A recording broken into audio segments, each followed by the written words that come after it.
ભાઈ અમારે કેટરિંગનો ઓર્ડર હતો અસલાલી પ્રાથમિક સ્કૂલમાં બાળકોને જમાડવાના હતા. આ ભોજનના દાતા શ્રી દશરથભાઈ એસ દેસાઈ, ગામ મોરૈયા. તો આજના મેનુમાં છે દૂધપાક, પૂરી, પાપડ, નાયલોન ખમણ, દેશી ચણાનું શાક, બટાકાનું શાક, રાઈસ અને ગુજરાતી દાળ.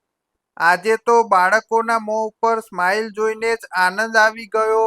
આમ તો ભાઈ પરંપરા પ્રમાણે બટુક ભોજન માત્ર ભોજન નહીં પણ સેવાભાવનો ઉત્સવ છે. બાળકોના મોં ઉપરની ખુશી એ જ અમારી સાચી કમાણી છે. સ્કૂલના સાહેબ અને બહેનોએ પણ ખૂબ સાથ આપ્યો અને ભાઈ સાચી સેવા એ જ સાચું પુણ્ય છે. તો વિડીયો પસંદ આવે તો આ બાળકો માટે એક લાઈક કરી દેજો અને વિડીયોને વધુમાં વધુ શેર કરી દેજો હો.